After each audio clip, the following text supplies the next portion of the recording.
I wasn't ready for what happened. Out of the blue, I was on my way to the gym and boom, I wake up in a wreck. And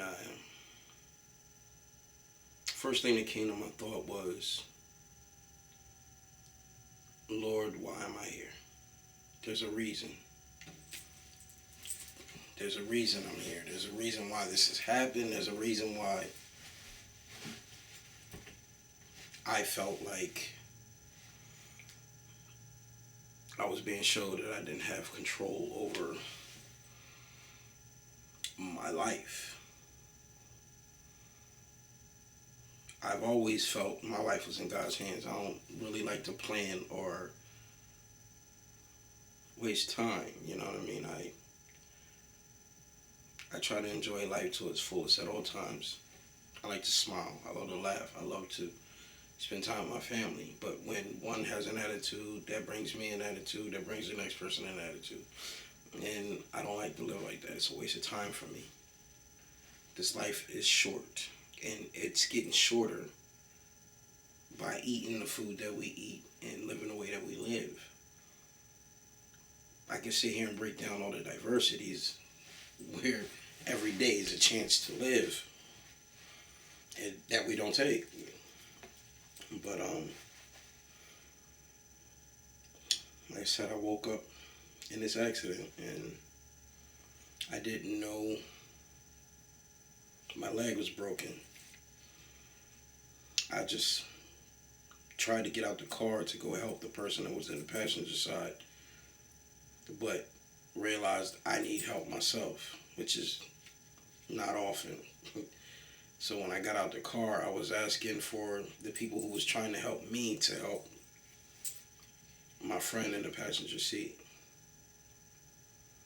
And I remember hearing two other voices. It was two girls and two guys, and two guys was on my side and the two girls was on his side. And eventually they carried me to the hill. We hit and careened off the hill. Somehow I don't understand.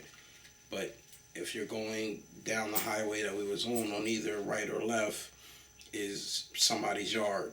But there's that one point where the road dips down at about 5 feet, a 5 foot drop. And when we crashed, our cars bowed and went into this crevice.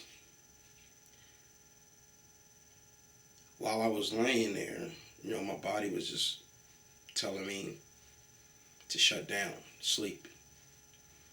And the person above me was just screaming how they didn't want me to sleep and how they were going to keep talking to me until they get me into this ambulance. And my main concern was my passenger. I wasn't worried about me. I figured I was going to be all right regardless.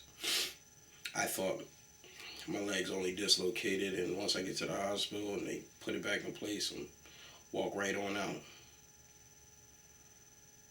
Other than the fact that there was a lot of stuff that happened in between getting put on the stretcher and taken to the hospital. By the time I got to the hospital, I remember them saying, there's not a trauma doctor here. There's not a trauma doctor here. We can't do anything. And I recognized already while in the ambulance that I was bleeding heavy. I didn't know yet that I had 3-inch wide hole that was about 1 inch deep in my knee. When I got to the room, it was maybe 5 minutes before my family started showing up. How, I don't know, because everybody was way further than I was.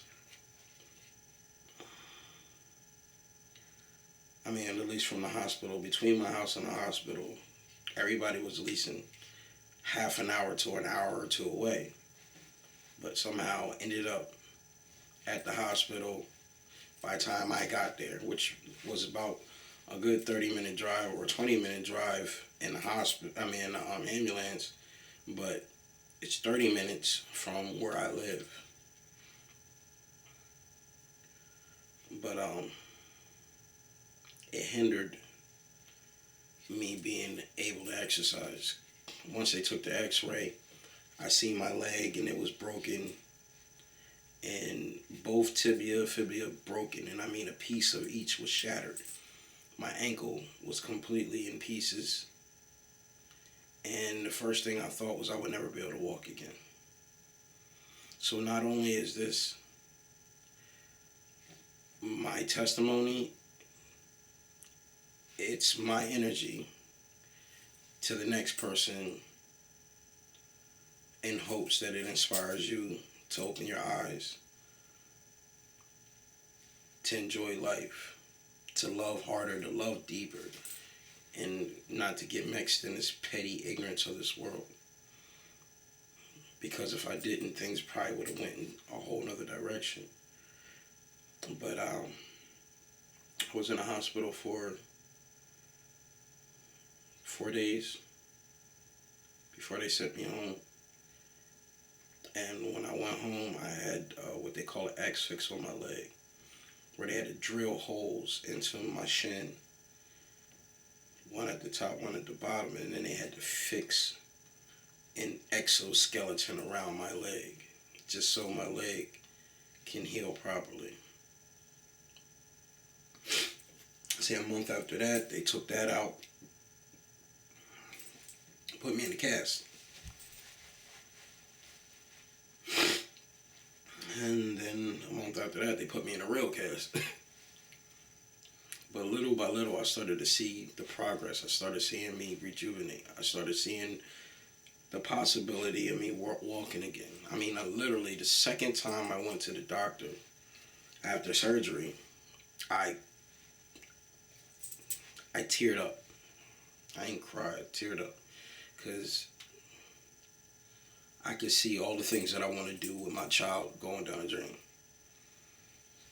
And my doctor literally said, yo, it's not going to be the same, but we're going to try to fix it.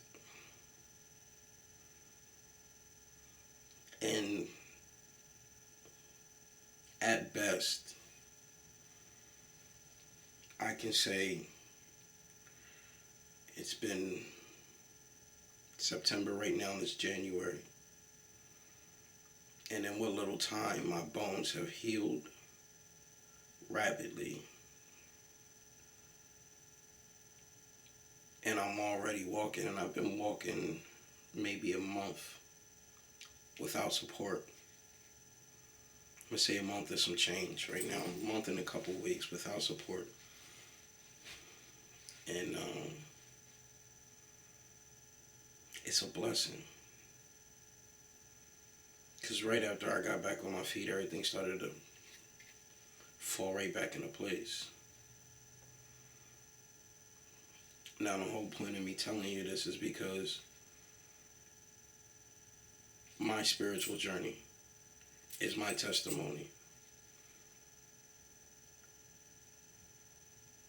And this is the beginning of my journey spiritually. Because what I want to do from this point on is iterate on things that I believe God has given me, not to put out there for anybody else, but for me.